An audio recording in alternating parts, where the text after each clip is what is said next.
Jai Gurudev student class 7. So today's our chapter history lesson 9. तो जैसा कि बच्चों को पता है हमारी जो क्लास 7 में क्लास होती है बहुत कम लगती है। तो इस प्रकार देखा जाए तो सैटरडे को ही इसकी क्लास हो पाती है, तो इसलिए थोड़ा समय समय पर टाइम जो है इस तरह हमें ज़्यादा देना पड़ेगा इस पे, तो ये थोड़ा वीडियो लंबा भी हो सकता है। तो यहाँ पे हम देखेंगे जो हम लास्ट चल रहे थे चैप्टर 9 में हिस्ट्री का, अगर तुम लोग देखो तो म्यूज़िक में था हमारा। तो इससे पहले की चीज़ें हो चुकी थी, हम म्यूज़िक की बात करेंगे जो हमारा मिडवल हिस्ट्री था इसमें। तो राइट फ्रॉम द वैदिक period India had a long tradition of music. अगर हम वैदिक पीरियड से बात करें, भारत का जो लंबा इतिहास रहा है पारंपरिक संगीत का, both classical and folk music, दोनों क्लासिकल म्यूज़िक और फोल्क म्यूज़िक, शास्त्रीय संगीत और लोक संगीत, दोनों में साइड बाय साइड एक साथ जो है इन्होंने विकास का काम, मतलब इन्होंने अपने साथ साथ जो है आगे बढ़े। ड्यूरिंग दैट सुल्तनत पीरियड, अगर सुल्तनत पीरियड की बात करें, यानी जब हमारे तुर्क थे यानी कुतुबुद्दीन ऐबक, तो इनके समय में अमीर Khusro was a famous musician. अमीर खुसरो एक महत्वपूर्ण, एक प्रसिद्ध संगीतकार थे। ही इन्वेंटेड न्यू म्यूजिकल इंस्ट्रूमेंट, इन्होंने एक नया वाद्य यंत्र, म्यूजिकल इंस्ट्रूमेंट बनाया था जिसका नाम था तबला एंड सितार। यानी तबले और सितार का आविष्कार किसने किया? अमीर खुसरो ने। ये किस काल से संबंधित है? Sultanate period. Also he created new music style like khayal, इन्होंने नई म्यूज़िक स्टाइल को इन्होंने बनाया जिसका नाम था ख्याल, द कव्वाली एंड तराना। तो ये सब इन्होंने, यानी ख्याल, कव्वाली, तराना, अगर ये सब आता है तो हम, ये किसने बनाया? ये बनाया अमीर खुसरो ने। और अमीर खुसरो ने कौन सा नया म्यूजिकल इंस्ट्रूमेंट बनाया? तबला, सितार, ये सब। ठीक है, तो इस प्रकार another musical instrument which came to India from Persia with a rabab. और एक और म्यूजिकल इंस्ट्रूमेंट था जिसको पर्सिया से लाया गया था, वो क्या था? रबाब। तो यहाँ पे ड्यूरिंग द मुग़ल पीरियड, अब देखो रबाब एक प्रकार का म्यूजिकल इंस्ट्रूमेंट है। ये गुरु नानक जो देखोगे कभी कभी उनके हाथ में दिख जाता है, गुरु नानक के हाथ में, तो यही होता था ये। तो ड्यूरिंग द मुग़ल पीरियड, अगर मुग़ल पीरियड की बात करें, तानसेन, जिसमें तानसेन सबसे महत्वपूर्ण हमारे ये म्यूजिशियन थे। तो one of the navratnas of Akbar, ये अकबर के नौरत्नों में एक थे Tansen, was a great musician. There are many legends about Tansen. Tansen के बारे में बहुत सारी कुछ कथाएँ मिलती हैं, जैसे कि it was said that it would rain with राग मियाँ की मल्हार। यानी उनके पास एक ऐसा राग था, यानी गाने का एक ऐसा मेथड था उनके पास जिसे नाम दिया गया मियाँ की मल्हार। तो ये एक ऐसा गाना था जिससे बारिश हो जाया करती थी, यानी वो गाते थे और बारिश हो जाती थी। एंड लैम्प्स वुड, और जो कुछ ऐसा भी उनके पास था कि lamps would be lit by Raag Deepak, एक था राग दीपक।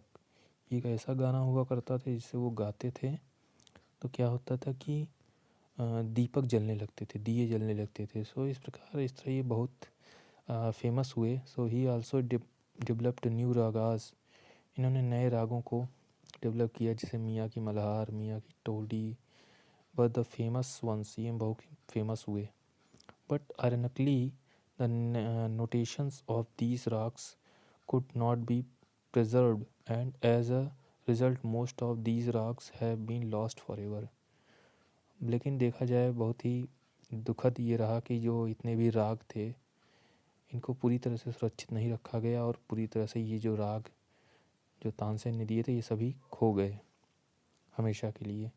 ड्यूरिंग द मिडिवल पीरियड की बात करें, different schools of music were also established. Medieval period में बहुत सारे ऐसे स्कूल्स का मतलब यहाँ एक संस्थाएं म्यूज़िक से संबंधित बनाई गई, जैसे कि these music schools were known as gharana. तो इन्हीं म्यूज़िक स्कूल्स को नाम दिया जाता है घराना। सो ऑल दीज घरानास जितने भी घरानास थे had their distinct style of singing, हर घराने की अलग अलग गाने की स्टाइल हुआ करती थी। सो इन दिस कंटेक्स्ट ध्रुपद जैसे एक कंटेक्स्ट है, देखा जाए जैसे Dhrupad style of singing of Gwalior, ये ग्वालियर की है, ग्वालियर घराने की है Dhrupad style. Needs a special में मेंशन, एक बहुत ही महत्वपूर्ण इसका स्पेशल इसको यहाँ पे दिखाया गया है। Mostly Dhrupad singing was related to the praise of God. Dhrupad singing में क्या बताया गया है? भगवान की प्रशंसा करना सिखाया गया है। अब बात करते हैं beside these schools Indian music, इसके अलावा कुछ इंडियन म्यूज़िक्स भी हुआ करते थे। Also divided into northern and southern music, इसको भी नॉर्दर्न और साउदर्न म्यूज़िक यानी दक्षिण भारतीय और उत्तर भारतीय इसमें डिवाइड किया गया। दीज नॉर्दर्न स्टाइल म्यूज़िक की बात करें, was known as Hindustani music, यानी नॉर्दर्न स्टाइल के जो म्यूज़िक थे उसे क्या कहा गया? Hindustani style. Whereas the music of southern part, दक्षिण भारत का जो पार्ट था इंडिया में, was known as Carnatic music, यानी साउथ इंडिया का जो म्यूज़िक था उसे क्या कहा गया? कर्नाटिक। और नॉर्थ इंडिया का क्या कहा गया? हिंदुस्तानी।